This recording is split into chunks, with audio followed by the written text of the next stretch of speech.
It's Messi!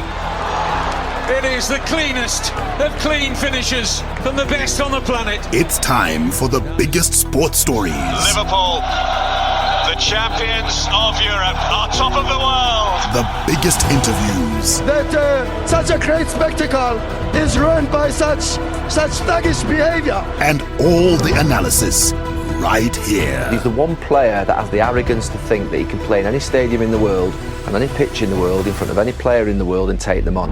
Every weekday, it's my sport, it's your sport. It's ZiFM Sport.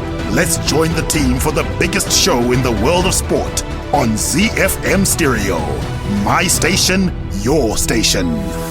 Good evening, Zimbabwe, and welcome to ZiFM Sport. It's the weekend preview right here on your favorite station. Rugby and football, the flavor of the weekend. Super Rugby Aotearoa from down under in New Zealand, as well as, of course, all the major leagues in play in Europe this time around. And it's the first time we can say that in over 100 days. And I can assure you, the team here at ZiFM Sport is rejoicing. It just won't be Germany. It just won't be Spain. We'll be throwing in England and a bit of Italy as well. My name is Mike Madoda, and joining me is your usual team: Barry Menandi, Alois Bunjira, Chris Gray, and our producer Sean Tafirinyika. What else can you look forward to on the home front? Outspoken Warriors coach Zdravko Logarušić has revealed that he'll cast his net wider when selecting the Warriors squad as soon as football returns from the COVID-19 enforced break. In international sports news, the Super Rugby Aotearoa clash between the Hurricanes and the Crusaders on Sunday afternoon will be a Barrettless affair, with Crusaders captain Scott Barrett ruled out. We also take you around the world in 60, starting off in California, where Rory McIlroy admitted he felt out of his comfort zone as he made a poor start to the RBC Heritage with a 1/72. In Florida, the Los Angeles Lakers expect backup center Dwight Howard to join them in Orlando when the 2019-20 NBA season resumes. And in news from London, Anthony Joshua will not have a firm date imposed by the IBF for his mandatory defense against Kubrat Pulev as talks continue over a venue for the fight. Then we'll dive into the beautiful game where in La Liga, Real Madrid head coach Zinedine Zidane said he was delighted for Karim Benzema after the star forward surpassed Ferenc Puskás on the club's all-time top scorers list in a 3-0 win over 10-man Valencia last night. No doubt our star pundit Alois Bunjira will need to eat some humble pie concerning the Bens. We'll dive into the Premier League, where Jose Mourinho insists his team need to do better than the excellent 9-game run that opened his Tottenham career if they hope to qualify for the Champions League next season. In Serie A, Juventus' Serie A supremacy faces a stiff test, with the champions just 1 point ahead of Lazio as the Italian league kicks off again this weekend following a 3-month shutdown. And in the Bundesliga, RB Leipzig and Borussia Dortmund will be hoping for big performances from Timo Werner and Jadon Sancho respectively as the teams battle it out for a place in the penultimate game of the season. That's for second place that they'll be battling it out. That and so much more to look forward to on this edition of ZiFM Sport. Fire Friday it is. Let's get going. This is Ozuna. This track is called Menina. The Warriors, the Chevrons, the Cheetahs, the Mighty Warriors, and the Sables. From the pool to the track to the field, we are Team Zimbabwe.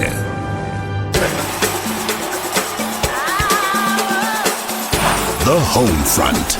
Local sports news and analysis.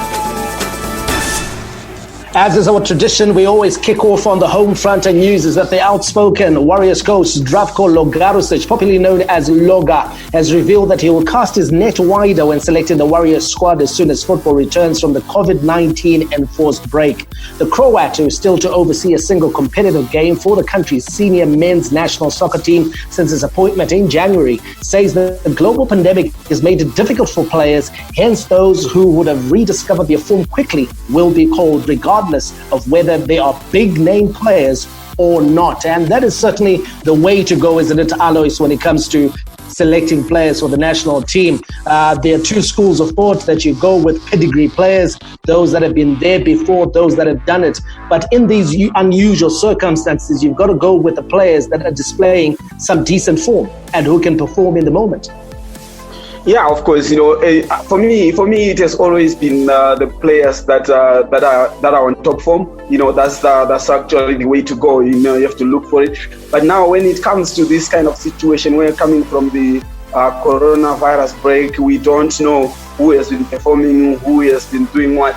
So I'm not so sure how it's going to be done. Even if you want to cast the net wide, how the net is going to cast when players are not playing. So I would rather the coach goes with the old guard, who has been there before. Then maybe when football comes back to life, then you can start readjusting and casting the net wide now like you want. Then you can actually select the best players that you have seen. But for now, I think the best is to actually go for the ones that have been there, get the big pool of the ones that have been there, and start from there. He is quoted as saying, "Names do not play football. Now we have to see who adapts quickly to play international football, and I hope those boys are professionals, and I hope they kept themselves in good shape, and I'm very confident that with those type of players and talent at our disposal, we can produce results." This is a results-based game, Barry, especially at national team level. You don't have long periods of time to prepare your players. You don't have time to gel. Camp is often anything from 2 to 5 days at the most, and you have to get a result at the end of the day. And the task that is facing Logarušić is simply this: get off to a winning start with the Warriors so that the ride may be a smoother one for yourself. Absolutely, and given that we're also probably going into a very busy patch of international windows. If the September window does go ahead, then we're likely to see back-to-back qualifiers, same as the October window, meaning that we're going to be very, very frantic. And then if we do qualify for the AFCON 2021, which CAF wants to go ahead with the January date in Cameroon, then he's got a tournament that he's got to prepare for as well. So absolutely, he's got to get the results, get them quick, and move on, because we are going to be at a frenetic pace because of the amount of time that we've been off. He's making the right sort of noises and has been doing since he arrived. We haven't seen him coach. We haven't seen what he can produce. And if he can walk the talk, it should be an exciting period for Zimbabwe football. Well, the immediate task at hand is qualification for AFCON 2021, where the Warriors are sitting in second in Group H behind defending champions Algeria, 4 points from 2 games so far. His work is cut out. We had been scheduled, Chris, to play the Desert Foxes Algeria in back-to-back games in March before football was suspended due to the coronavirus pandemic. And at that time, to be honest, I thought that Logarušić was on a hiding to nothing, because you are up against the likes of Riyad Mahrez in your first back-to-back encounters. The pandemic has bought him a bit of time, and you would have thought that even though players are not involved in any sort of action right now, that he would have taken the last 100 days to do his research, to be talking to people, to be talking to coaches. You know, you don't have to be driving out to Bulawayo, but you can pick up the phone and speak to the Highlanders coach. You can speak to Joey Antipas at Chicken Inn. You can pick up the phone and speak to the FC Platinum coach, the Ngezi Platinum coach, and just get their thoughts on who some of the leading players are, not only in their squads, but in the teams in the country, and therefore just start trying to get some sort of a picture of who the leading players are in the country. Definitely, and one hopes that he has been doing some work behind the scenes, because I don't think Zimbabweans and I don't think ZiFA themselves have any time to waste in terms of a decision of whether or not he's cut out for the position. And as a foreigner, he doesn't know the lay of the land, basically. He doesn't know the players that intimately, and he's going to be relying on those coaches, on former coaches as well, to let him know the players that he should be looking out for. So one hopes he's been, doing some kind of work, and even, I think to a certain extent, taking a look at the players himself, watching their footage, where they're playing at the moment, what their strengths are. I think the way he's speaking at the moment, he sounds like he's keen to stamp his own authority on this team and not rely on sort of what's been done previously. So for me, he definitely has a lot of work to do for himself if he's keen on starting on a new path and making that a positive trajectory with his own stamp on it. Well, Alois, so one of the things that Logarušić is going to find difficult is finding that footage that Chris is talking about of our local players, because football in Zimbabwe hasn't been televised over the last couple of years or so, and the only footage he's going to find is of FC Platinum players who have been playing on the continent and have had their games televised. So that is something that is a problem in Zimbabwe, because coaches do not have the material to work with in these circumstances. Yeah, it's very difficult, Mike. When he talks of casting the net too wide and traveling and going to see players, he only needed to see footage, and he doesn't have that. And does he have the time and the resources to go around the country?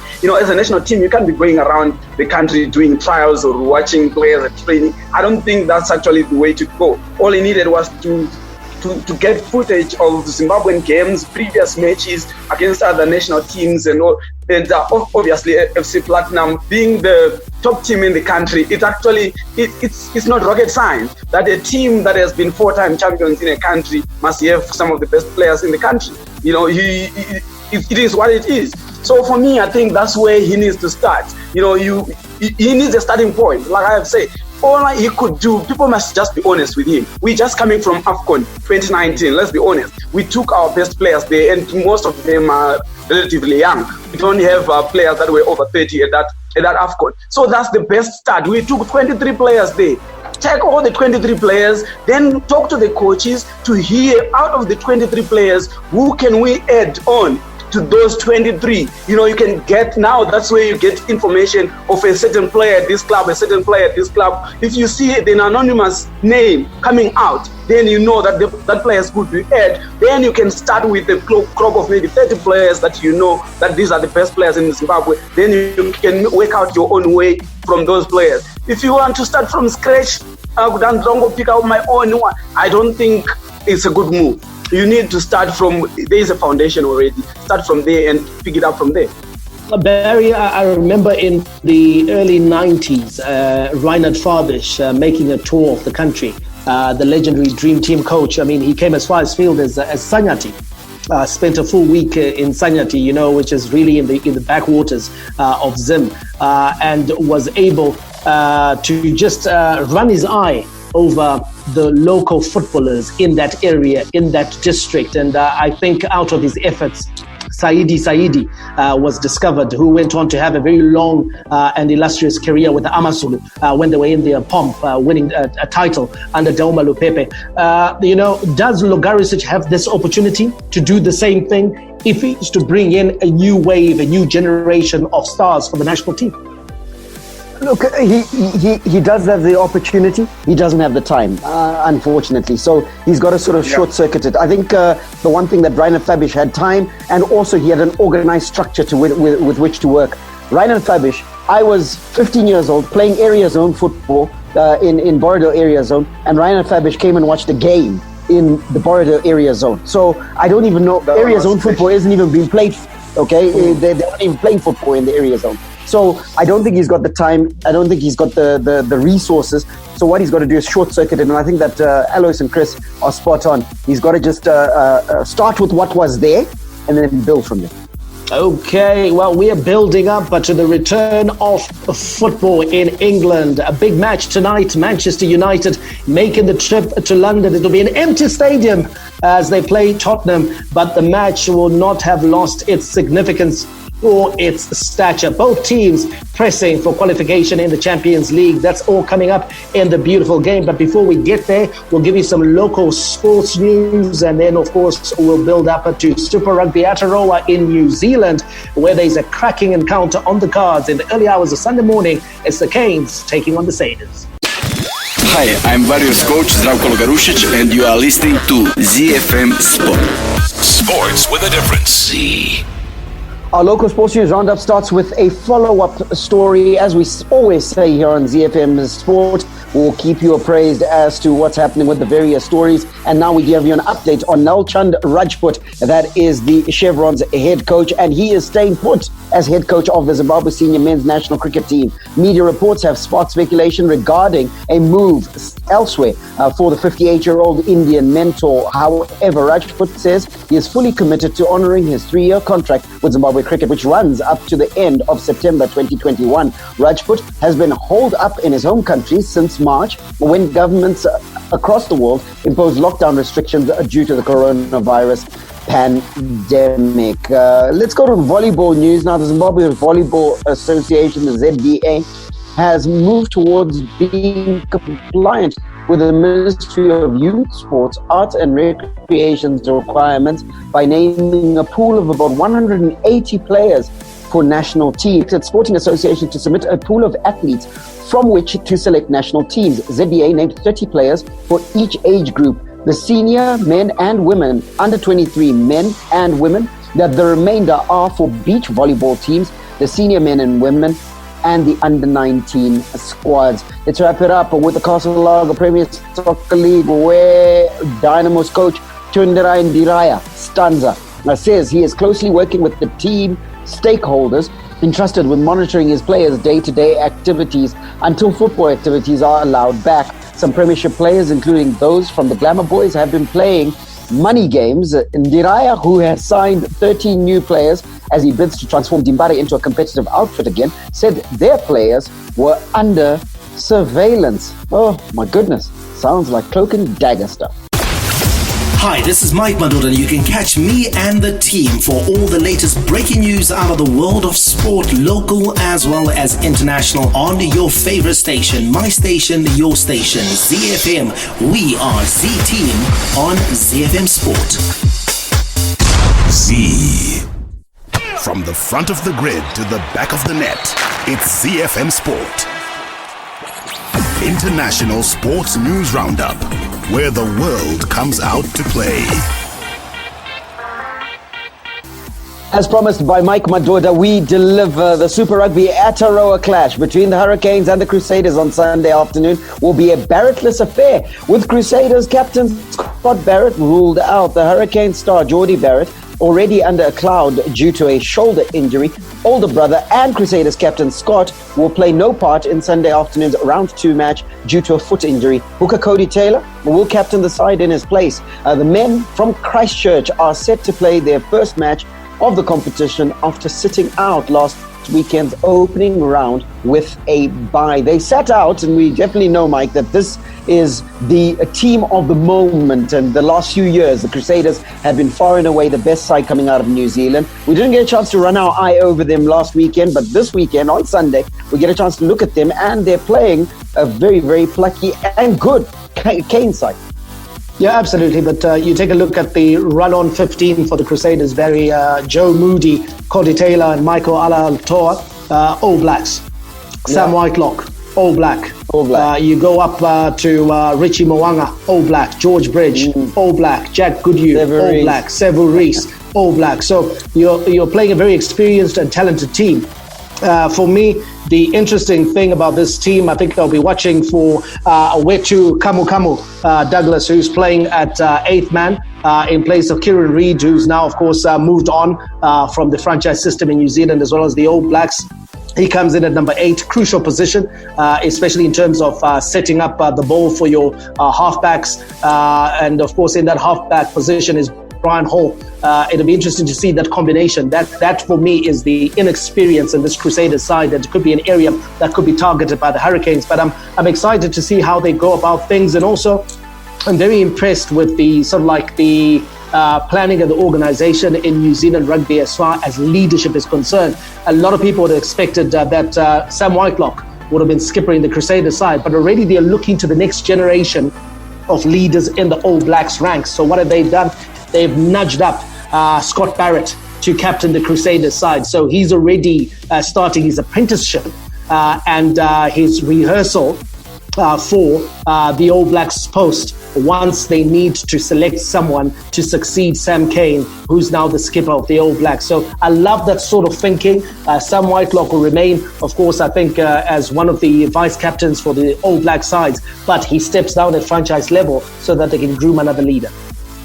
And it won't be, listen, it's fair to say that the Crusaders, given their leadership ranks that have quite clearly been enunciated by Mike, looking at the amount of All Blacks in their team. The Sailors are a formidable opponent, but they're not going to have it all their own way. The Hurricanes themselves, as we saw last week, and albeit that it was in a losing cause against the Blues where they lost 30-20, the Hurricanes are a good side. And if there's any side that can dust themselves off and get a result against the Sailors, it's probably the Hurricanes. And you've got to think to yourself, going into Sunday's tie, Chris, they're likely to make this a very tough encounter. Make it a very tough encounter, and I think Coach Jason Holland has actually made some changes, and some changes that could be helping them this week after that loss last week. So they've made some changes to Sunday's match. So Vaya Fifita will be replacing Scott Crafton at lock. Adi Survey will be starting at number 8 for the first time since his knee injury late last year. So I think off the back of their loss last week, they'll be looking to obviously manage to get a win out of it, and I think they've learned from what happened last week. Right, the Crusaders coming up against the Hurricanes on Sunday. We still haven't got quite used to Sunday morning rugby, but we will.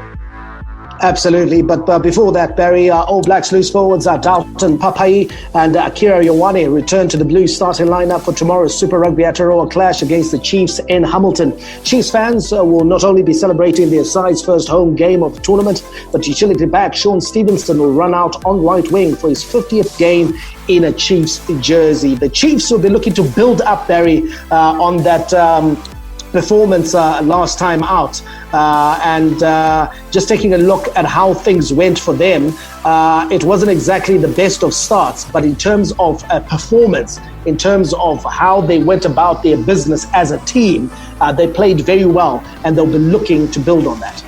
Certainly will be looking to build on that, and I think that there were some standout performances. I think that Damian McKenzie obviously looked very good in that game, and I've no doubt he's going to be a significant factor in this game as well, the likes of Anton Leonard-Brown. And so I think this is a Chiefs side that can perform. However, going with Aaron Cruden to start at the pivot, we'll see how that goes through. However, I don't think it's a diminishing in quality whatsoever. It is just merely a change which keeps the rest of the squad fresh. Okay, and of course the Blues themselves, impressive victory last time out versus the Canes. Chris, they'll be looking to add another win to the wins column and just make sure that last weekend was not a fluke, as it were. It just wasn't a good start, but they really are the real deal this time round. Definitely, and I think they have players who are keen on doing that. We saw Otere Black last weekend managing to almost overshadow Barrett, and that was going to be obviously something he'd want to continue. So he's going to be wanting to continue that trajectory, and if they manage to do that for this particular game, then they'll be able to wipe the Chiefs out of the water. Hi, my name's Ryan Cairns, Sunshine Tour professional golfer, and you're listening to ZiFM Sport. Around the world in 60 seconds. International sports news. We take off in California, where Rory McIlroy admitted he felt out of his comfort zone as he made a poor start to the RBC Heritage with a 1/72. The world number one is hoping for a positive response to his frustrating final round last week at the Charles Schwab Challenge, where he was 3 shots off the lead overnight, but started to return in the 41 to take himself out of contention. But McIlroy struggled to keep his ball on the short grass from the tee at Harbour Town, hitting only 6 fairways and slipping to 3 over par until he rallied with 2 late birdies to give himself a little momentum heading into round 2. We head over to Florida, where the Los Angeles Lakers expect backup center Dwight Howard to join them in Orlando when the 2019-2020 NBA season resumes. Howard and teammate Avery Bradley joined the Brooklyn Nets guard Kyrie Irving in expressing concerns about resuming the NBA season amid nationwide protests over racism and police brutality against African Americans. We touched on across the pond in London, where Anthony Joshua will not have a firm date imposed by the IBF for his mandatory defense against Kubrat Pulev as talks continue over a venue for the fight. Before Joshua can meet Tyson Fury in an undisputed heavyweight championship fight in 2021, the financial terms already agreed, he must make a mandatory defense against Pulev, which has been delayed due to the coronavirus pandemic. WBO mandatory Alexander Usyk is also breathing down Joshua's neck, while WBC mandatory Dillian White is due to challenge for Fury's belt by February 2021. Hi, my name is Rudoni Shamba, my Toria's super striker. You're listening to ZiFM Sports. The big leagues, the big teams, the big players. The beautiful game on ZiFM Sport. The league that makes football oh so beautiful. Where artistry and strokes of genius are the order of any day. Where the game is played with a smile and the little master creates his magic. It's Lionel Messi! All the news from the Spanish La Liga on ZiFM Sport. The goal the world wants it! La Liga is back, and what a wonderful week of action we have had. And of course, yesterday was exactly 7 days since the return of the game in Spain. And Real Madrid head coach Zinedine Zidane, Zizou, said he was delighted for Karim Benzema after the star forward surpassed Ferenc Puskas on the club's all-time scorers list. Benzema scored a brilliant brace to inspire 3-0 La Liga win over 10 men Valencia at Madrid's Castilla's Alfredo Di Stefano Stadium last night. After opening the scoring just past the hour mark, Benzema completed the victory in stunning fashion with 4 minutes remaining, rifling a volley past Valencia goalkeeper Jasper Cillessen following Marco Asensio's 74th minute effort. Alois, your thoughts on that wonderful performance by Karim Benzema? He did well. He scored beautiful goals. That was brilliant. My team, Real Madrid. I'm not a big fan of Karim Benzema, not because he is not able, but because of his inconsistencies. He doesn't maintain consistency. If he had maintained the consistency since he joined Real Madrid, he could have overtaken Puskas a long time ago. But Alois, was it not inconsistency born out of the fact that he was in and out of the side? I mean, a lot of the times what you would get is that Benzema would get a run of 3 games and then he would be benched, and he never had as much game time, consistent game time, and unbroken game time as he's had possibly this season. See, Barry, you can be right on the game time, yes, but I'm looking at conversion rate, chances coming your way, and how many you put away. That's where I'm looking at. He misses way too many chances. He has had a lot of chances to go past. That's why I was saying he could have just went past Puskas a long time ago, but he misses a lot of chances. But I'm glad when he starts performing and scoring goals. Always I'm a very, very fair judge. When a player is doing well, I'll stand up, and because it's not like hatred for the player, it's about watching the player and watching the performance, judging the performance. So if he starts doing well, he starts scoring great goals, I'll be his number 1 fan. I'll change. And is he not doing well now? Because right now he's doing well, I'm happy. You talk about he's doing well, I'm happy. You talk about he says right now he's happy. He's doing well. He's leading the line, and that 2-goal display in the Spanish capital, Barry, of course, taking his tally to 243 goals for Real Madrid across all competitions. He's leapfrogged the great Puskas, who scored 242, and he's now 5th on the all-time list. And I was actually reading somewhere that he's actually won more trophies, Karim Benzema, at Real Madrid than Cristiano Ronaldo managed to do in his time in the white of Real Madrid. So, Barry, you certainly feeling like he's an underappreciated player. I really feel that way, because you even look at the players that are ahead of him. You've got, I think it's Di Stefano himself. You've got Ronaldo, I think, and then Raul. Those names are massive. And for Karim Benzema to be in the same conversation with those players in terms of goal scoring, to have, just like you said, won more trophies than Cristiano Ronaldo, who had a phenomenal haul of trophies, to have stuck it out even when he wasn't respected, when he didn't feel like he was wanted, but to have stuck it out, fought for his place, and now be the man who's literally carrying Real Madrid on his shoulders, albeit that everybody believed that this was Gareth Bale's time. I think, he's very underappreciated, and hopefully at some point, the Madridista will begin to see this player for what he is, and he's just a consistent performer.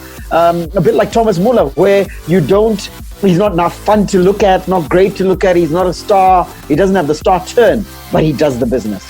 Chris, a name that's been thrown in the fray there, Gareth Bale. And last night we were able to see two contrasting images, I think, that cropped up on social media. Two pictures taken, one of Gareth Bale, who is sulking on the bench.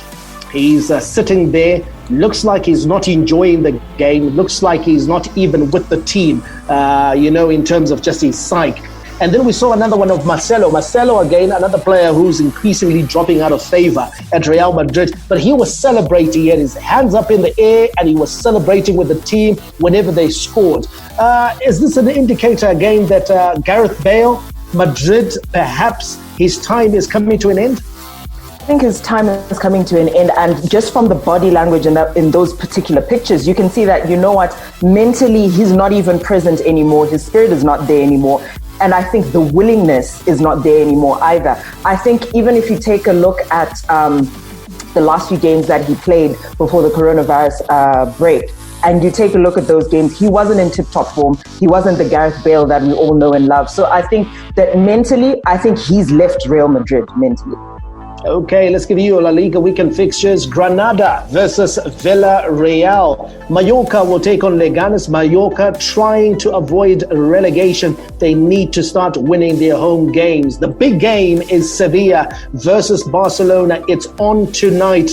We'll get the thoughts of Alois Munjira in a few minutes. Espanyol versus Levante. Athletic Club of Bilbao will entertain Real Betis. Getafe versus Aiba. Atletico Madrid will be welcome Real Valladolid to the capital. Celta Vigo versus Alaves. Valencia will be playing at the Mestalla, an empty one, versus Osasuna. And then it's Real Sociedad versus Real Madrid. For Sociedad, Champions League football is beginning to look like it's about to slip. They need to get a result versus title-chasing Real Madrid. But the big game, Alois, is certainly Sevilla versus Barcelona. This is the game that Real Madrid fans will be looking at and say, you know what? If there's a team that can cause Barcelona to drop points, if there's a team that could possibly upset Barcelona, it's Sevilla.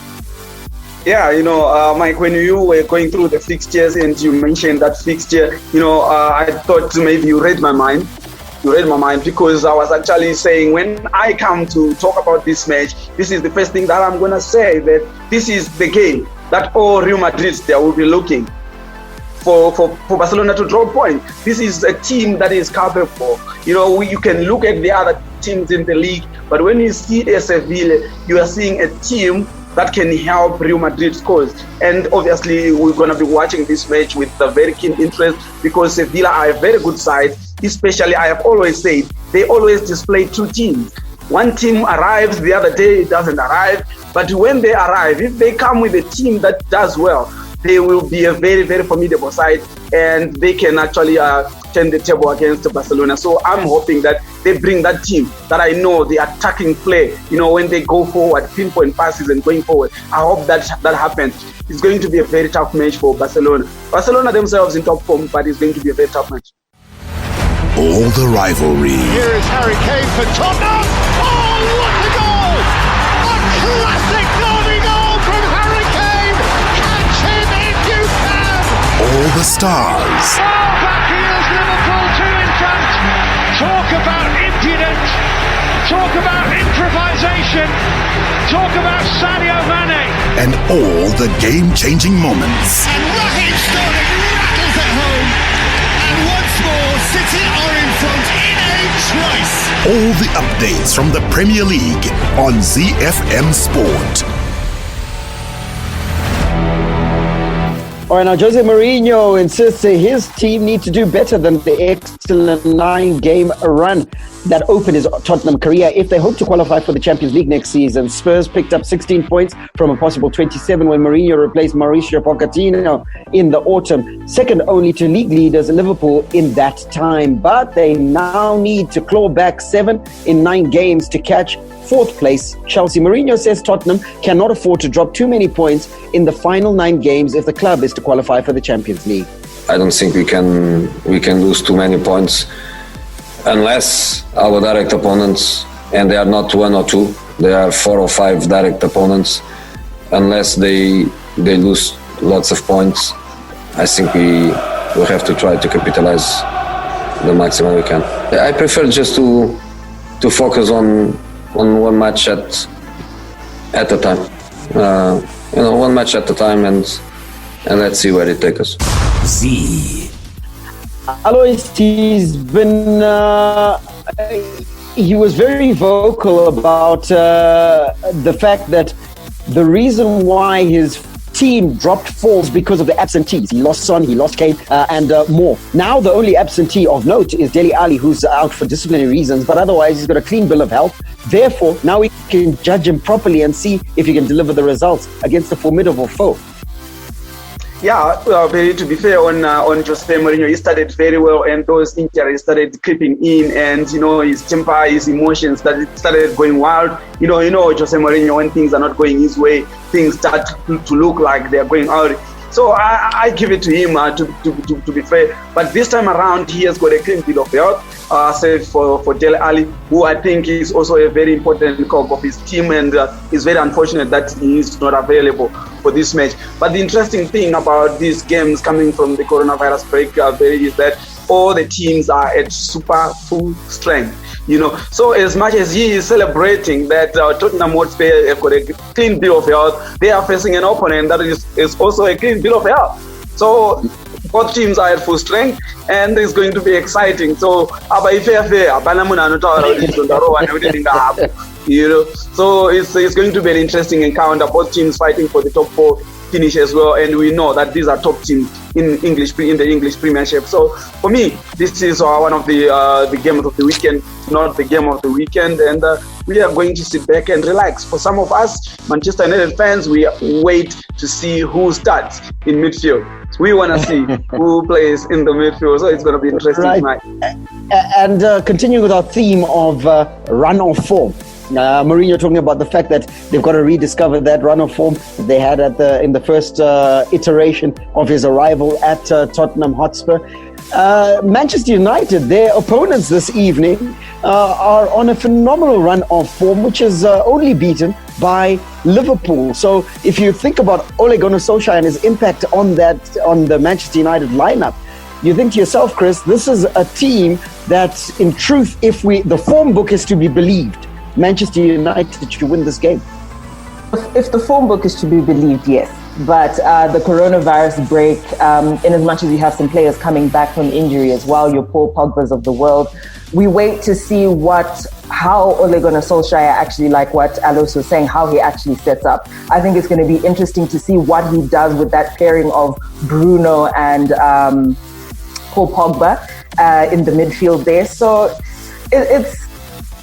if we're going to be taking pre-corona form, yes, Manchester United can definitely take on Tottenham and probably walk away with the 3 points, but I'm skeptical of Solskjaer and his methods.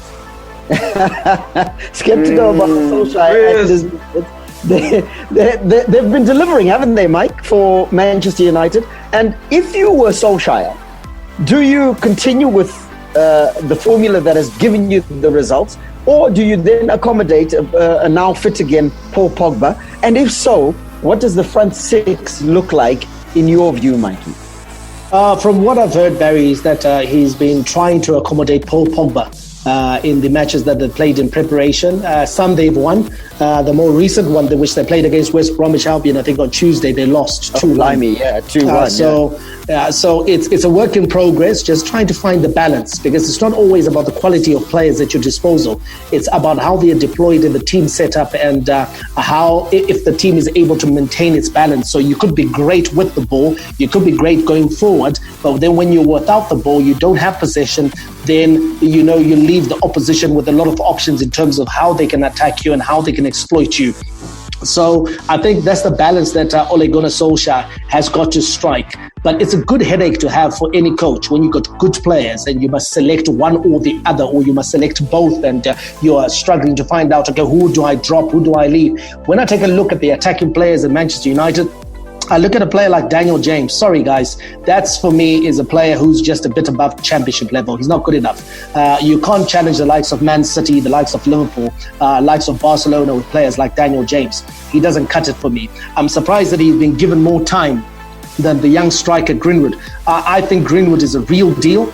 he should have been getting opportunity after opportunity to play in that Manchester United attack. We saw what Jurgen Klopp did with Trent Alexander-Arnold. I believe that the potential that Greenwood has shown is at the same level as Trent Alexander-Arnold, even though he's playing in a different position, he's playing in attack. What Klopp realized with the Trent Alexander-Arnold is that, you know what, here, I've got a true gem, I've got a diamond, I've got a young player who's going to be one of the best players, not just in England, but in Europe. What do I need to do? At that time, was he better than Nathaniel Clyne? No. Nathaniel Clyne was more experienced, but better.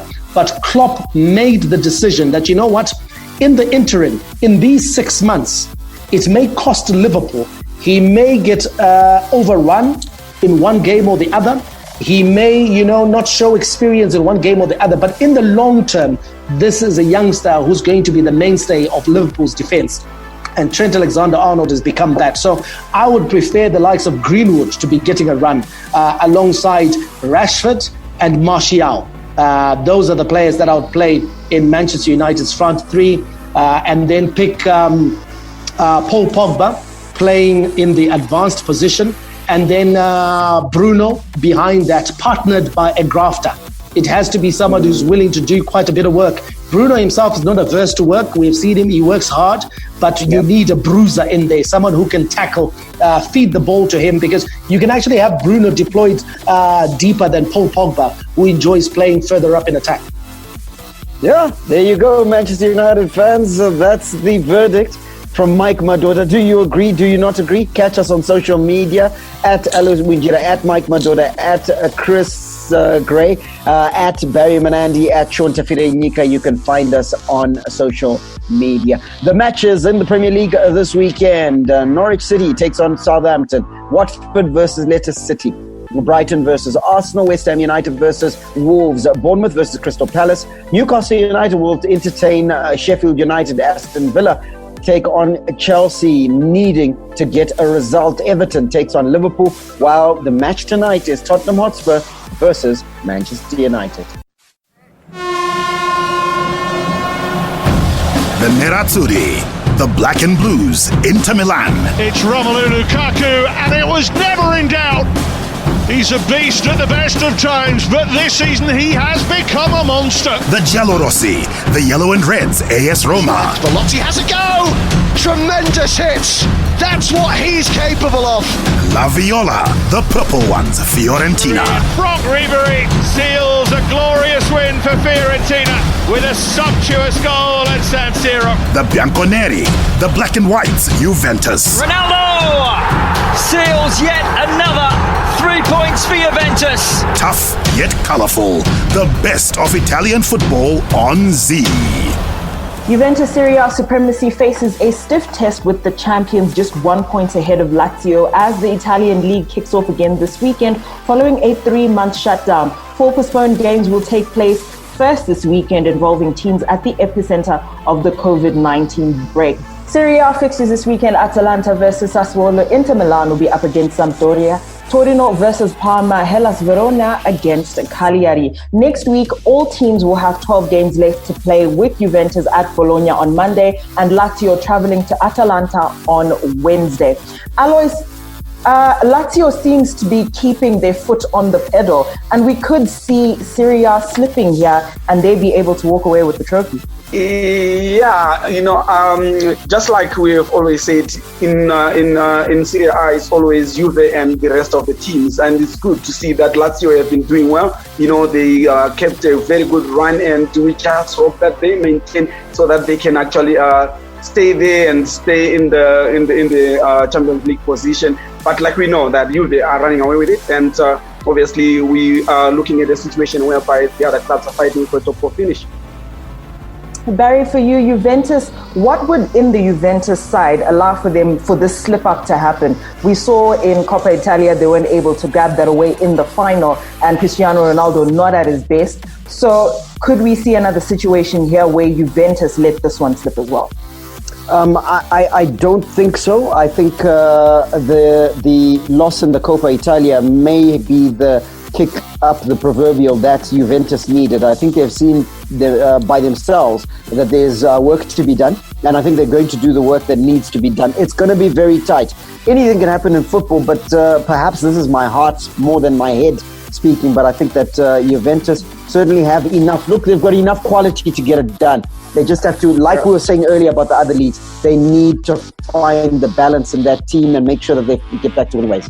But they're wounded though, and I think the other teams they'll be smelling blood in the water, they'll be sensing an opportunity, and the opportunity really is there. This Juventus side has not been convincing over the last few games they've played.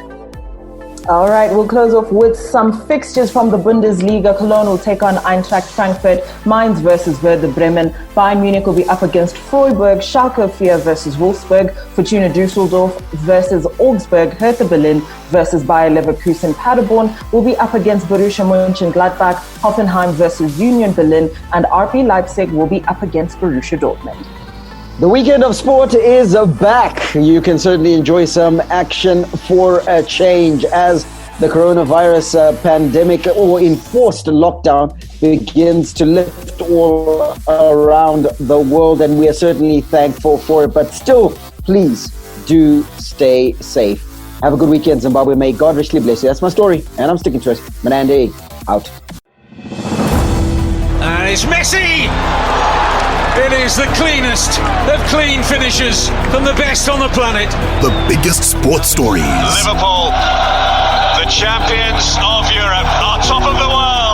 The biggest interviews. That such a great spectacle is ruined by such thuggish behavior. And all the analysis right here. He's the one player that has the arrogance to think that he can play in any stadium in the world and any pitch in the world in front of any player in the world and take them on. Every weekday, it's my sport, it's your sport. It's ZiFM Sport on ZiFM Stereo. My station, your station.